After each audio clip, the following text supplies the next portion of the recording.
Bonjour et bienvenue à cette émission spéciale de TVCO. Dans le cadre des élections fédérales, nous avons demandé aux candidats des différents partis de venir présenter leur programme afin de permettre aux Charlevoisiens d'effectuer le choix le plus éclairé possible lors de l'élection le 28 avril prochain. Le Bloc québécois, le Parti conservateur ainsi que le Parti libéral ont accepté notre invitation. Le nouveau Parti démocratique n'a pas répondu à notre appel et le Parti vert a décliné. Avec les trois candidats que nous allons recevoir, nous allons aborder les mêmes questions. On va d'abord leur demander quelles sont leurs priorités pour la région, quelles sont leurs propositions en matière d'économie, quelles sont leurs propositions en matière d'environnement et enfin, quelle est la place du Québec dans le Canada. Bonne émission.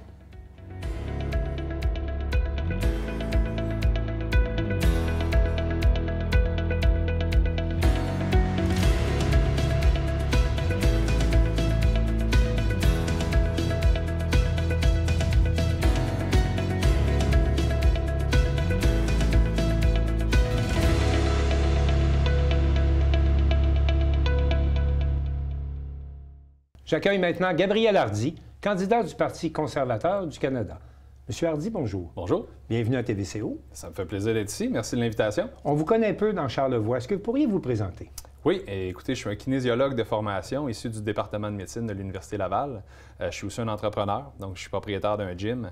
Et par la suite, je suis devenu le directeur général pour Fitness Industry Canada, qui représente l'ensemble des gyms au niveau fédéral, provincial, municipal. Donc la seule association qui représente les gyms à toutes ces échelles-là. Alors j'ai différents chapeaux. Qu'est-ce qui vous a donné la piqûre pour vous présenter en politique? Je dirais que c'est depuis les 5 dernières années une grosse implication au niveau justement de Fitness Industry Canada. Ce côté-là d'aller en relation avec les gouvernements, faire valoir l'importance du sport et de l'activité physique, faire valoir l'importance des professionnels de santé préventive et d'avoir des discussions avec les paliers de gouvernement puis de réaliser finalement qu'il faut s'impliquer pour faire changer les choses. Alors quand le Parti conservateur m'a approché pour ces idées-là, bien, j'ai dit oui, parce que pour moi, il était temps d'aller à ce niveau-là puis d'amener la politique dans ma vie pour être capable d'impacter la vie des gens. Et quels sont les dossiers que vous voudriez défendre à Ottawa pour défendre Charlevoix? C'est sûr qu'à la base, là, la région ici, c'est très entrepreneur. Quand je fais mon porte-à-porte puis quand je jase avec les entrepreneurs, les entreprises que je vais voir, on me parle des réalités qui sont rendues difficiles. Je l'ai vécu moi-même comme entrepreneur, mais là, je le vis vraiment proche des gens ici. On me parle de la difficulté d'avoir accès à des travailleurs. On me parle de la paperasserie qui est super lourde. On me parle des finances qui sont difficiles. Beaucoup d'entreprises me disent même, écoute, je suis rendu que je suis obligé d'acheter des maisons puis d'acheter des appartements pour être capable d'attirer des travailleurs. Ça, c'est très régional, puis ça, c'est vraiment quelque chose que j'ai le goût de travailler avec les gens. Améliorer, puis on le sait, là, le Parti conservateur est clair là-dessus, laisser plus d'argent dans les poches des contribuables, aider les entreprises de la région à se développer, moins de paperasserie, plus de retours, aider les travailleurs, avoir une immigration qui est responsable avec attirer des travailleurs pour venir aider nos entreprises. C'est le genre de dossier que j'entends tous les jours et que j'ai le goût de m'impliquer. Votre parti a différentes positions qui sont différentes des autres partis, bien sûr, là, notamment au point de vue économique. Ouais. C'est quoi votre programme économique? On a un bon programme économique parce que ce qu'on veut faire finalement, c'est de rapetisser la taille de l'État, donc au niveau fédéral, puis d'enlever un petit peu tout ce qui va être paperasserie, puis ce qui va être avoir des fonctionnaires et tout ça, pour aider les gens finalement à garder l'argent dans leur poche, puis les laisser libres de leur choix. Donc le Parti conservateur, c'est un parti, on le sait, là, on l'a répété souvent, le gros bon sens, mais en bout de ligne, là, quand on parle avec les gens, n'importe, ils nous disent « Ah ben oui, ça fait bien du sens, finalement, de prendre cette décision-là, de laisser les maisons en bas de 1,3 million, de couper la taxe fédérale pour laisser les familles avoir accès à la propriété, de dire aux entrepreneurs, vous faites du profit, vous le réinvestissez au Canada, bien, ça va être zéro imposition. » Ce genre de mesures-là, ça l'aide nos entrepreneurs, puis ça l'aide notre économie à fleurir puis à grossir. Puis en bout de ligne, les gens se disent, bien, ça fait juste bien du sens de faire ça. Alors voilà. Le parti défend ses positions depuis déjà quelques mois. Là. On connaît l'orientation conservatrice là, face à l'économie. Mais dans le contexte de guerre des tarifs que l'on vit présentement avec les États-Unis, est-ce qu'on n'a pas un peu l'impression que vous êtes à côté de la traque et que vous ne répondez pas aux menaces américaines? Je pense que de laisser M. Trump s'introduire dans la campagne et de dicter le rythme de ce qu'on veut faire au Canada était peut-être une erreur. que beaucoup trop d'autres ont pris. J'ai l'impression que le Parti conservateur et Pierre Poilievre est clair depuis le début. On va réagir, on va prendre des actions claires, mais pour nous, on va concentrer nos efforts sur le Canada, développer notre indépendance canadienne, développer notre économie, développer nos ressources, aider nos travailleurs ici, à la place de toujours être dans la réaction à l'international, puis se dire « Qu'est-ce qu'il va faire, M. Trump? Ah, OK, je vais peut-être faire ça à la place. » On peut-tu se concentrer sur avoir une économie forte ici au Canada, se diversifier, puis ensuite de ça, bien, aller de l'avant avec notre programme politique. Le Parti conservateur est très fortement implanté dans l'ouest du pays, avec des provinces qui sont de gros producteurs pétroliers. Ouais. Vous avez promis, entre autres, là, la reprise de l'idée d'aléoduc qui sera le pipeline là, qui amènerait de l'énergie d'un côté à l'autre du Canada. Comment on concilie ça avec la protection de l'environnement? La protection de l'environnement, vous savez, c'est pas une question de frontières. La planète, on vit tous dessus. Oui. C'est important qu'on soit capable de réaliser que si on aide d'autres pays à baisser leur impact environnemental, exemple en développant nos ressources avec des meilleures technologies plus vertes, on est en train d'aider la planète au total, puis on est en train d'aider notre économie à nous. Donc nous, ce qu'on dit, c'est développons nos ressources avec une écologie, avec une économie plus verte, avec des industries plus vertes. On le sait, l'hydroélectricité, déjà, c'est assez vert. Avec nos ressources, on va être capable de les vendre à l'étranger et ensuite de ça, avec cet argent-là, de financer nos propres améliorations technologiques de plus en plus vertes.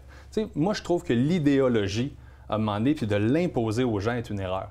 Tu sais, quand je parle d'un agriculteur... Mais la taxe sur le carbone, quand même, qui permet de financer des initiatives de protection de l'environnement, les libéraux viennent de l'abolir. Vous aviez promis de l'abolir quand même. C'est des gestes très concrets, ça, pour protéger l'environnement. C'est concret, mais pourquoi on mettrait le fardeau fiscal puis le fardeau financier sur les familles, encore une fois? Pourquoi on ne s'aide pas en tant que nation en développant nos propres ressources, en allant chercher nos ressources, faire de l'argent avec nos ressources? Dans les énergies fossiles. Qui vont, après ça, être vendues à des pays qui, s'ils développaient les leurs, seraient obligés d'y aller avec le charbon pour financer leurs industries. Puis en bout de ligne, bien, leur énergie serait encore moins verte que ce que nous, on fait chez nous. Je pense que c'est important de comprendre qu'on vit tous sur la même planète. On n'a pas à imposer le travailleur puis à forcer, exemple, l'agriculteur à dire « Hey, tu vas être obligé de t'acheter un pick-up électrique. OK, mais là, il va falloir que je dépense encore de l'argent pour... Ou ton tracteur qui n'existe pas encore. » Vous comprenez cette avenue-là? Personne n'oblige personne à acheter des pick-up électriques, quand même. Bien, je pense pas rendu là. C'est quand même une idéologie qui est beaucoup, beaucoup imposée au lieu d'aller vers d'autres options. Tu sais, je pense qu'il faut rester, encore une fois, avec le gros bon sens puis respecter la réalité des travailleurs. Arriver avec des idéologies qui disent hey, « Écoute, là, on va te taxer parce que là, tu utilises le gaz. Est-ce que je peux avoir une autre option? Est-ce que c'est possible qu'on développe notre énergie chez nous, qu'on la vende? » Il y a d'autres pays qui l'ont fait, là. On la vend à l'étranger, on aide les autres pays à avoir un moins gros impact écologique et nous, on se finance pour faire notre transition vers des écologies ou des économies plus vertes. Mais arrêtons d'imposer aux travailleurs le poids de nos décisions fédérales, puis travaillons avec ce qu'on a, comme d'autres pays l'ont fait, pour faire en sorte qu'on ait une meilleure économie. Est-ce que pour le Parti conservateur, le Québec est une province comme les autres? Le Québec est une nation qu'on reconnaît de manière très forte. Le français, c'est quelque chose aussi que le chef du parti est parfaitement bilingue, instruit ses enfants en français, leur parle seulement en français.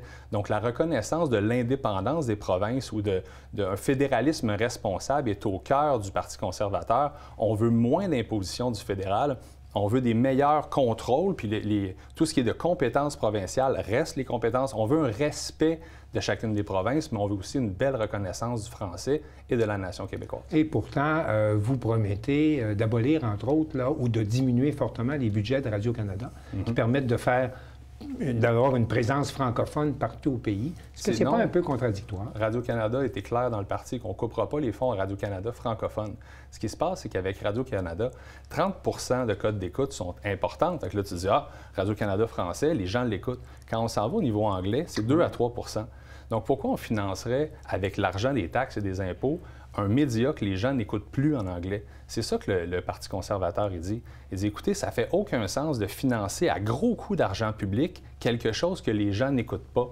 On peut-tu être conscient de comment on dépense notre argent, puis être respectueux de l'argent qui nous est donné. Hein, au fédéral, on prend les taxes et les impôts, et de bien la dépenser de manière consciente, de manière efficace, comme un bon opérateur le ferait dans une entreprise. Donc, c'est cette avenue-là qu'on fait, de dire on va respecter le résultat, et on ne sera pas sur « Ah non, on donne partout, at large, on ne fait pas attention aux finances des gens ». C'est l'argent du peuple qu'on contrôle, puis c'est important de dépenser avec efficacité et avec une avenue qui est respectueuse de notre population.